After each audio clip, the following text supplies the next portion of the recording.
Hey guys, it's Tony Robbins. Listen, I've got a video here for you today that I think you'll really enjoy. I am, for the last, I guess, 9 months or so since the economy took its giant collapse all over the world in different areas financially, I've been meeting people that are trying to figure out what to do financially. And I've brought so many people in business who are trying to figure out what to do. Their customers are responding in a different way. They're hanging on to their money and they're concerned. And so I thought, you know, the traditional approaches to business are not making a difference. What I'm best at is modeling. You know, I've always, when I wanted to figure something out, I go to people that are the best in that area and figure out what they're doing and teach myself how to do that and then teach others to do the same once I've proven it's worked with myself. I said, I want to find the best of the best, and I've been really fortunate over the last, as I say, probably 7, 8, 9 months to have spent some time interviewing and getting to know and becoming good friends with many of the top people in the internet marketing. I mean, people that they're not the likely people you normally look at. I look at them as the new money masters. You know, they're guys that,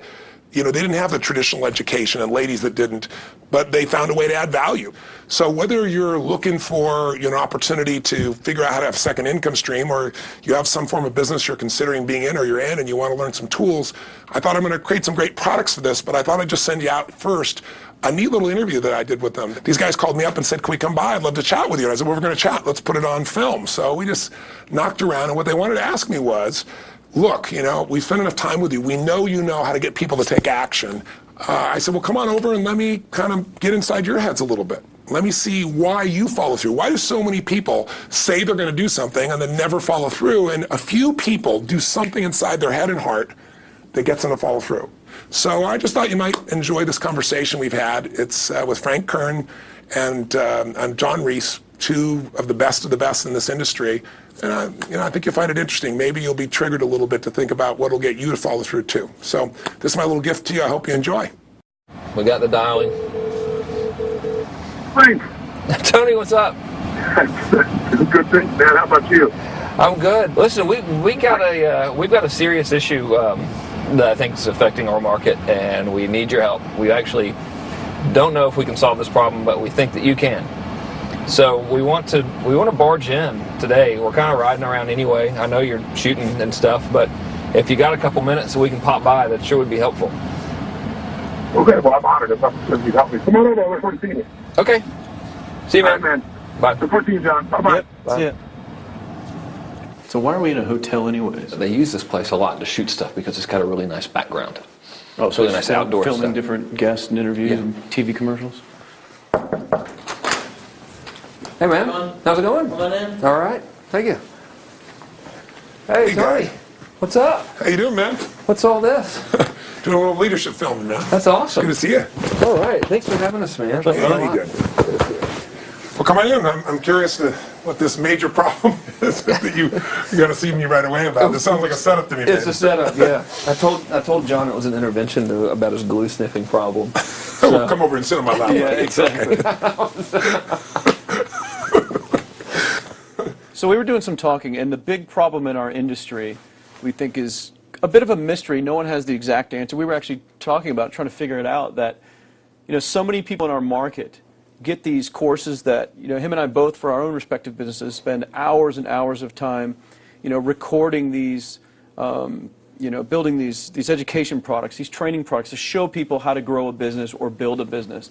But there's this large segment of our customers in our market that we're in that really don't get results. They don't do anything, or they're just, you know, for whatever reason, it's not for them. It's just, you know, we were just talking about how great it would be if there were just, you know, so many more success stories, right? Like, If everyone who actually bought stuff, not necessarily just our stuff, but all of the stuff within our community, if the people who bought it, if everyone who bought it just actually used it, you know, and just followed the directions and followed through, how amazing that would be, like what we would accomplish as a community as a whole if that happened.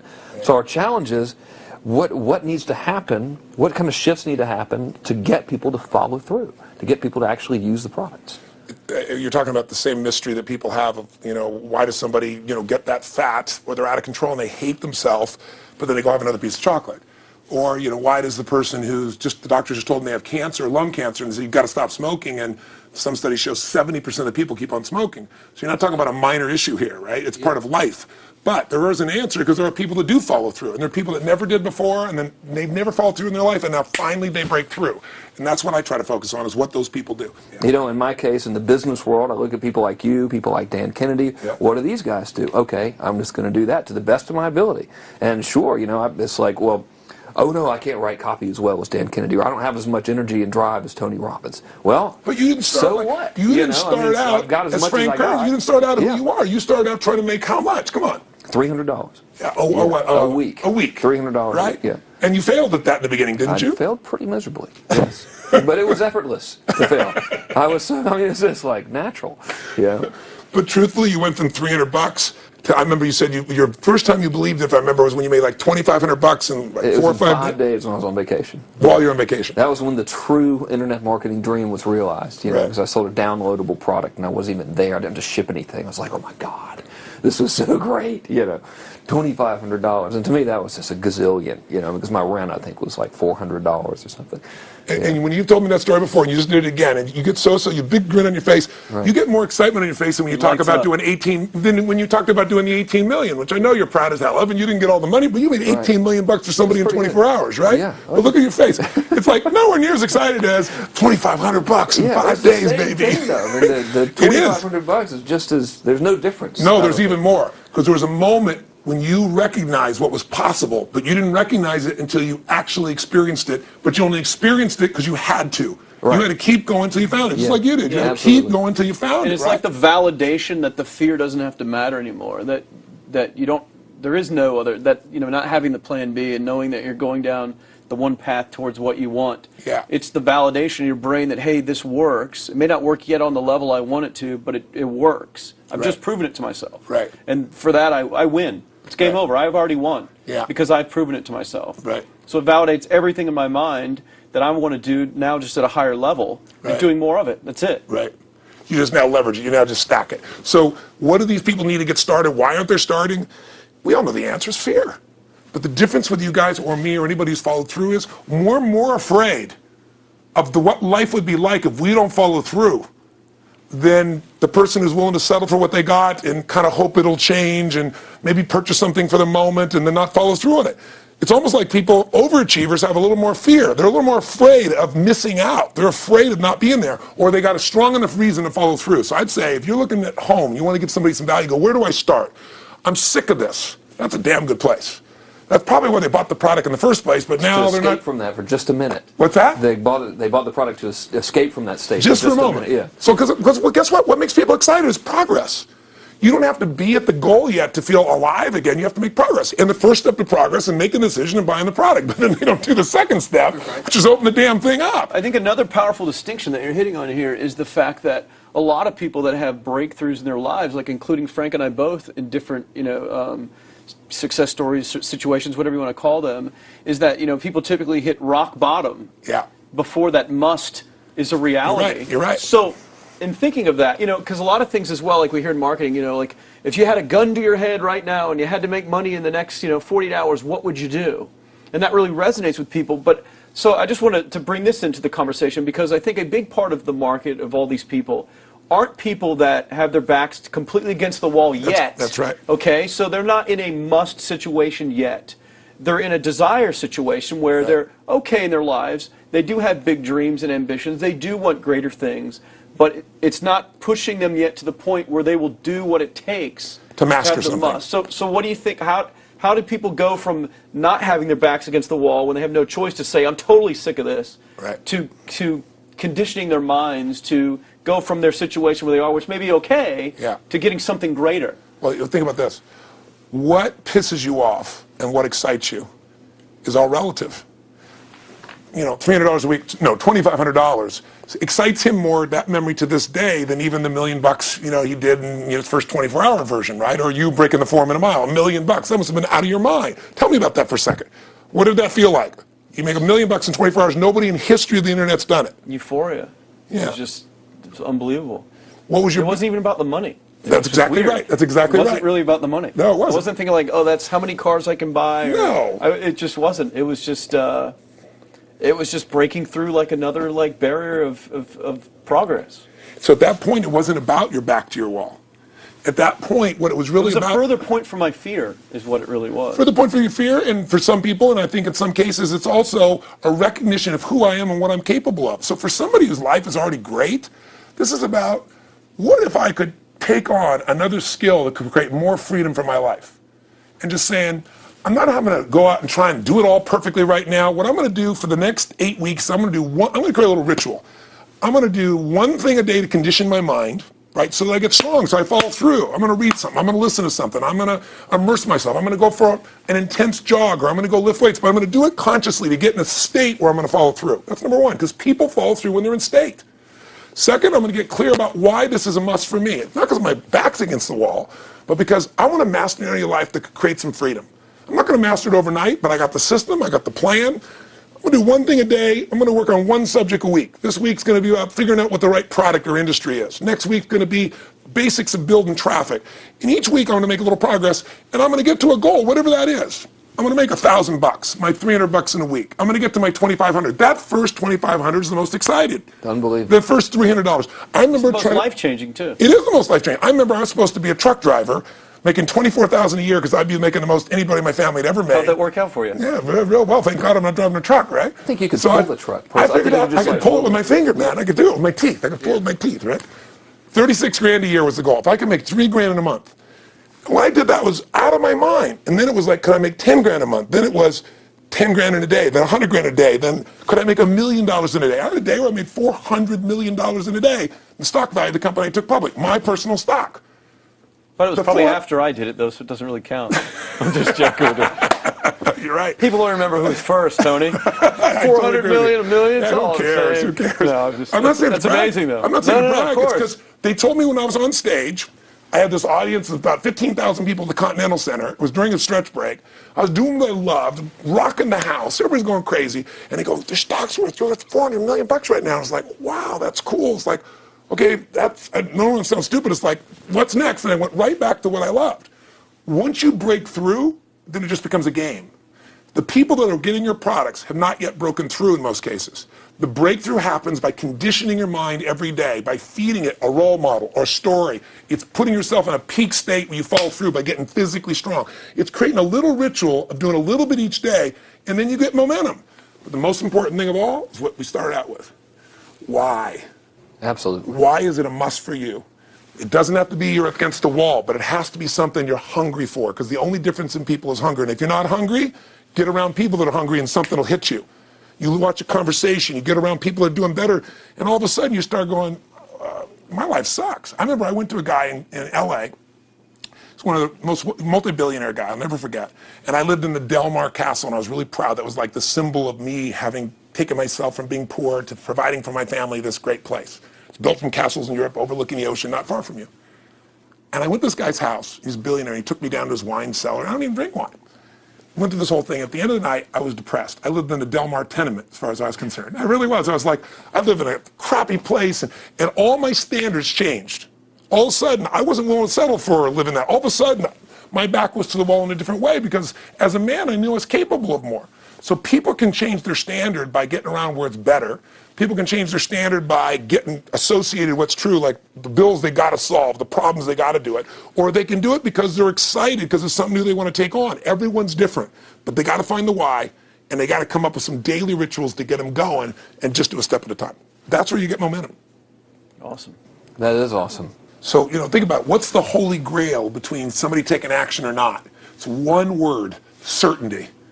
When somebody is absolutely certain, the common word is believe, right? But, you can believe at a general level, or you can believe with certain. When you're absolutely certain that if I do this, it's going to get that result, and that result's going to change my life, you'll do it. When you think it absolutely is not going to work, you're never going to do it. The middle no man's land of maybe it'll work, maybe it won't, that's the piece that kills people, right? So if it's a must for you, you got to make it work, right? In our case, right? That's an example. If it's not a must for you and you're not sure, you don't know what to do. So years ago, I'd look around and say, okay, how do people get themselves to follow through that haven't been following through? What's the difference? And I started interviewing hundreds of people, literally, and eventually thousands, because I had thousands of my events. So I'd ask the group to give me their feedback. And I came up with this model. It's like the holy grail of belief, or the holy grail of momentum. It's like the difference between what makes the rich get richer and the poor get poorer, right? And the difference we all know is mindset, but like, how's that built? So this is what I did. I created stupid little 4 little boxes, and I'll scribble it here for you. You think about the first thing that determines whether you can do something or not, and I put that in this first box at the top here on the left side, and it's potential. Like, what's the potential of a human being? Like, when you guys started, you proved something no one had done in history. You ran the 4-minute mile, right? For golly knows how many centuries, they're trying to run a 4-minute mile. Roger Bannister does it. How did he do it? Do you remember? You did it in this industry, right? You made $1 million in a day. No one had ever done that in history, right? After you did it, a bunch of other guys are doing it in case it became possible. Roger Bannister didn't just go physically practice. He made a shift in his head.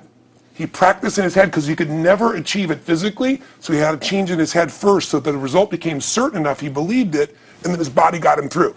After Roger Bannister ran that 4-minute mile, within 2 years, 37 people ran a 4-minute mile. Wow. When no one in history had ever done it. Now here's how it works. The potential for anybody getting your product is extraordinary. They could do what you've done as much, more or less. They can do whatever they want to do. The potential's there. The market's proven that. Whether or not they tap into that potential has a lot to do with what action they take, which is the question you came to me with, right? Like, God, they all have potential, but they're not taking action. And we all know that the action they take is going to determine the results they get. That's pretty obvious. So most people have a belief about what their real potential is no matter what you tell them. And that affects how much action they take. And of course that affects the result. And then ironically, that result reinforces their belief. And then that belief affects it. So I'll give you an example.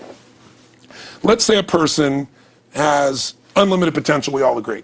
But they take little action, little results. Why?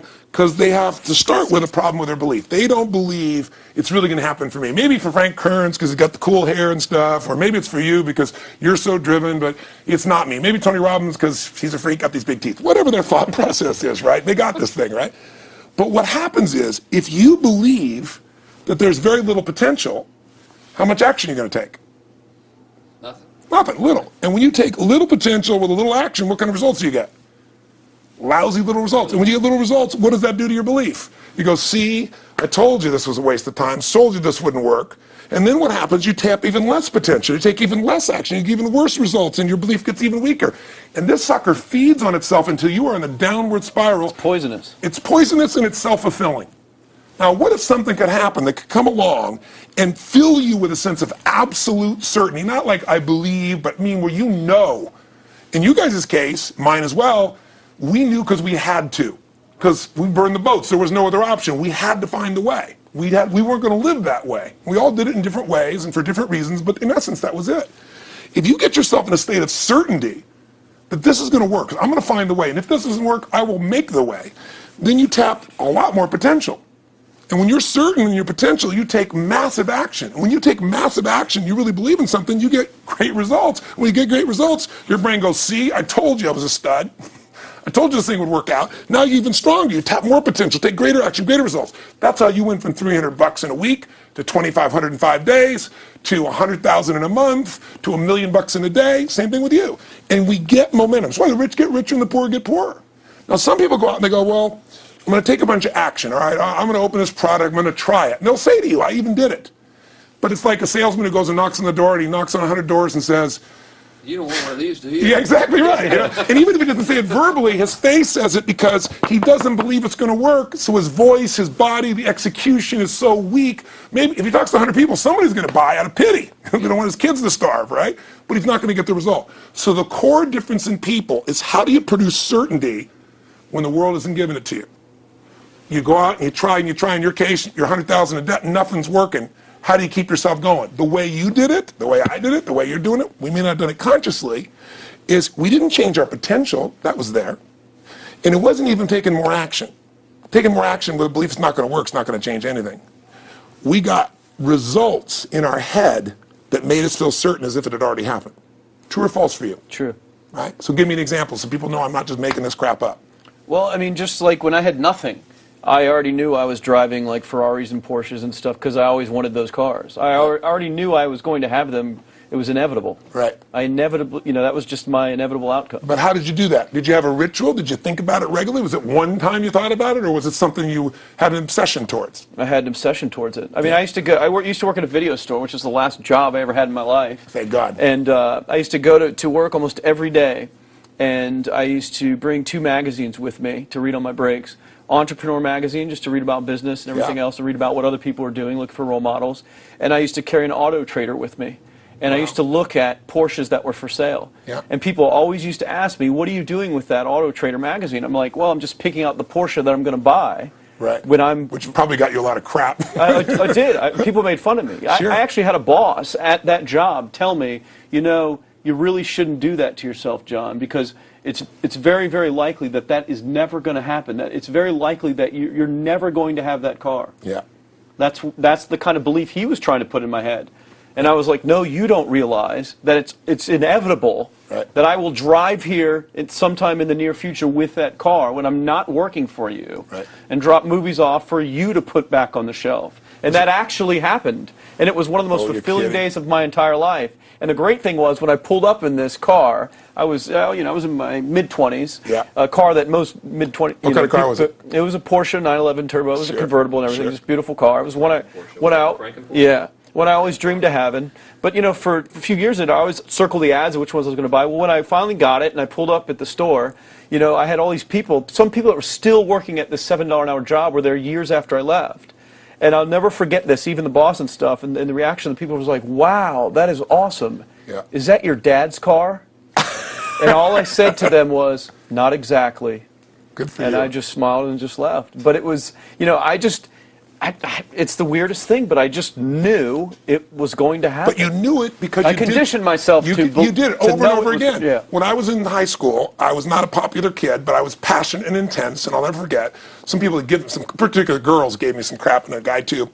And I wrote in their journals or their annual yearbook at the end, I wrote, someday, I said, you treated me like hell. Someday I'll be rich and famous, and you'll be an effing truck driver.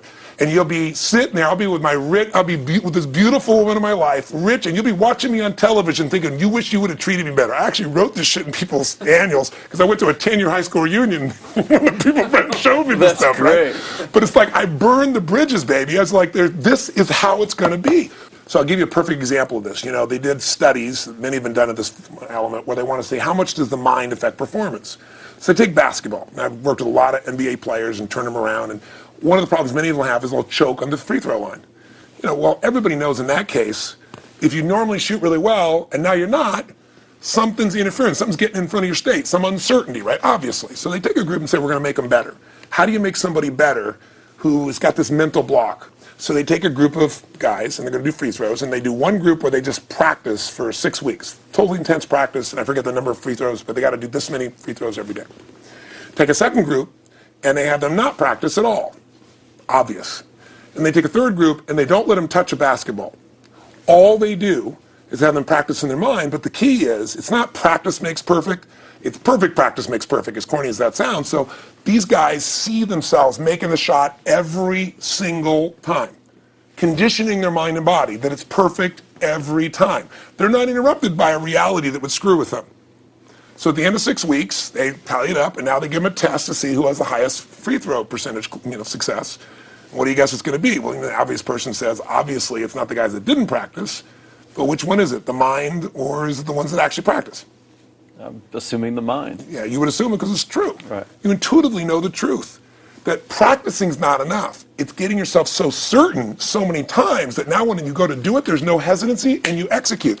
It's having that absolute certainty that makes you tap your full potential, take massive action, get massive results, be reinforced having stronger belief. This is what makes somebody a star at anything. It's like Jack Nicklaus, the golfer. Yes. He visualized every shot and where it was going, landing right where he wanted it before he ever hit it. Every single time. And what do most golfers do? Every single time. They just take a practice swing and they kind of hope for the best and point in the right direction and hit it. And some of them, if they've had some bad hits, what are they really focusing on? What I don't want to do. Exactly. Exactly. And that's the same thing here. So I'll show you a little stupid little physical technique for this. So stand up for a second. You guys going to do this with the camera show? So try this for a second. So just put your feet together. and then put your right index finger straight out in front of you like this, okay? And all I want you to do is I want you to just turn clockwise comfortably as far as you normally turn. Just notice where you naturally stop. Go ahead and turn clockwise. People at home can do this too. Keep your feet straight. Notice where you stop. Come back around to me. Back around to me. Pretty good. Okay, good. Yeah, you're really good at this, right? Drop your hand. Now let's do something really simple. Close your eyes. And you don't even have to visualize, just feel. I want you to imagine your finger coming back up again. And this time, see and feel it coming up. Don't actually make it happen, but feel like it's happening. Imagine in your mind that you're actually doing it. You're seeing it, you're feeling it. And then make it like a game where you turn twice as far this time. Like you're a little kid, you know, somebody measures you and you go, I'm taller, come on, measure me this week. That desire to do a little further. And then in your mind, do it again. Your feet are straight together, and in your mind, feel your finger coming up, see it coming up, and imagine going 3 times as far this time. And then one more time, bring your finger up, and you're like an owl. Your feet are straight, and you turn all the way around, and it comes all the way around to the front. See it and feel it and enjoy it each time, like it's a game, like you can't wait to go further. And you know you do, every time. And then when you can feel that, and it feels good, then open your eyes, and now put your finger straight in front of you, and turn as far as you can comfortably, and see what happens this time. Go. Break my back.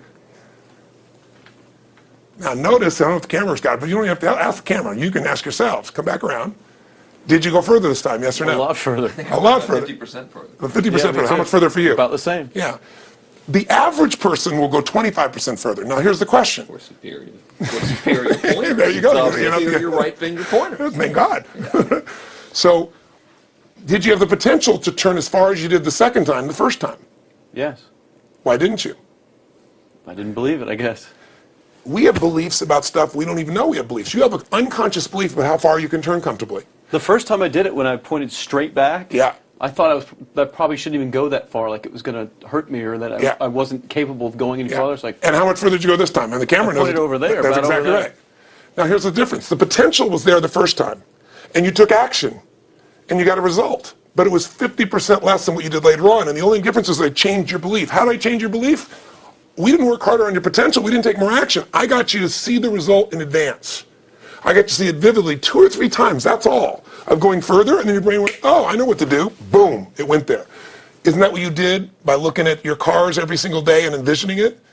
I mean, isn't that what you did when you created whatever the vision was? It was $300, $2,500, $1 million in a day? Yeah, that's what's missing for these people. They're not getting that execution is everything, but it doesn't happen if you don't get the psychology set of a state of total certainty. And you just change that 50% in 3 minutes worth of visualization. And visualization is only one technique. Because I was like losing my balance with my eyes closed, because I was kind of like lopsided. So I got one good visualization in. The rest of the time I was like, I sure hope I don't fall down on camera with my eyes closed. It's going to look really dumb. I don't have to do it. So you don't even have to be good at visualization. You can still get the improvement. So I want you to get, you ask the question, what is that difference in people? This changes people's certainty. People are uncertain they're going to succeed. They want it, but they're afraid. The best way to deal with a fear is get a big enough reason that makes you have to succeed, or condition yourself where you see it and feel it so often that you're certain that you just do it. That's all it really takes. That's awesome. You know, this worked. I was thinking of this while you were talking about going to the Sit video down so we store. can hear this, and we'll go. You were talking about working in the video store and looking at the Porsches and stuff.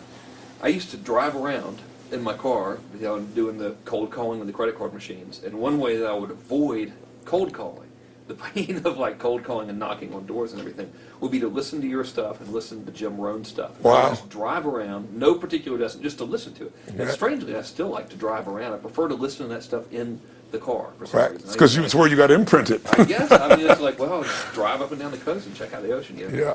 So I would drive around, and I would envision myself holding those types of seminars Wow. and teaching people that kind of stuff. And 3 weeks ago, I was teaching a seminar in San Diego, and I was talking about beliefs and envisioning things, and I had to stop.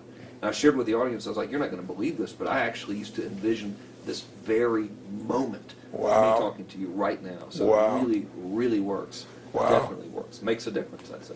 I'll tell you what, I worked with Andre Agassi in 1993, I think it was. He'd been #1, he dropped to 32nd in the world, and he was literally ready to quit with no exaggeration. His father was managing him, and he was so angry with his life, and he went through some, I think, wrist surgery at the time, and he's working on his swing, and he was dating Brooke Shields at that point. They weren't married, and not his current marriage, obviously. And so she said, you got to come see Tony. She goes, I don't need motivation. He goes, he's not motivation, man. He's strategy. He'll show you how to make that shift in your head. So he comes. I work with a guy. In the beginning, he's saying, do your magic stuff. Like, oh, yeah, great, thank you.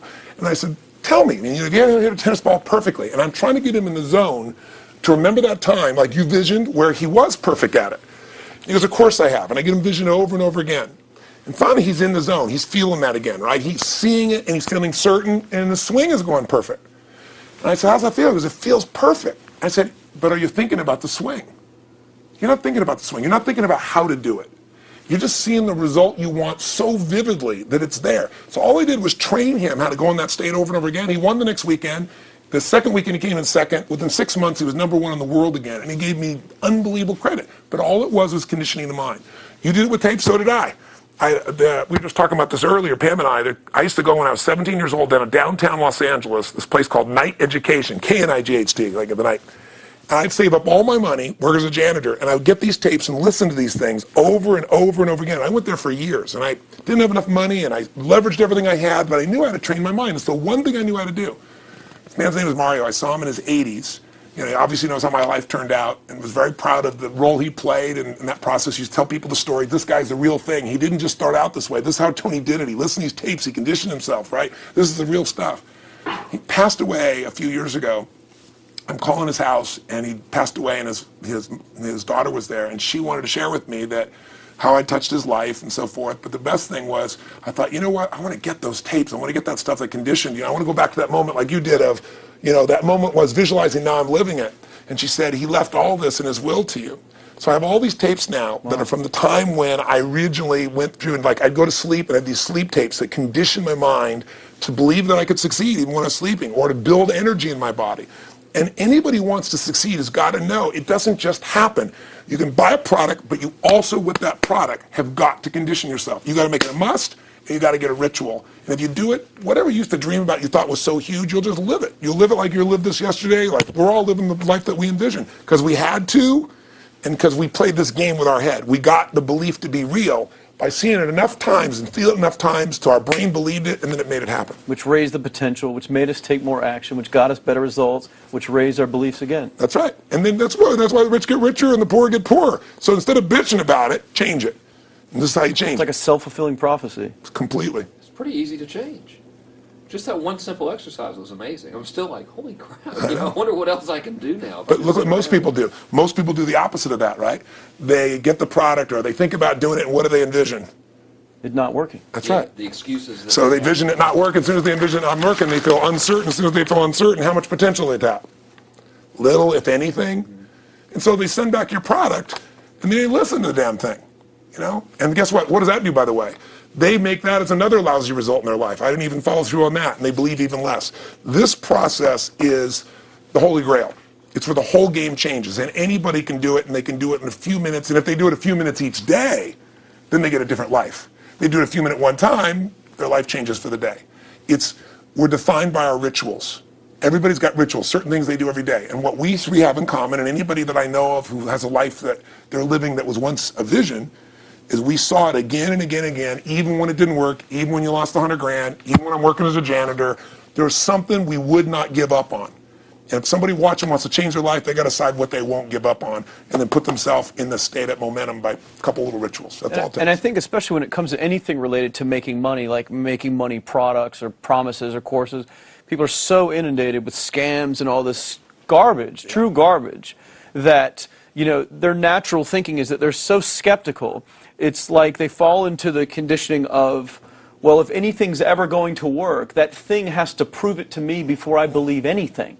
So when they go to approach the thing to make more money with, they're like, well, I'm starting at zero, and this thing has to prove to me that it has any potential at all before I believe that it will. Don't you agree with that's the case? Unfortunately, it's the case, but here's the truth. When somebody says to me, in my business, even more, because a lot of people think I'm a motivator.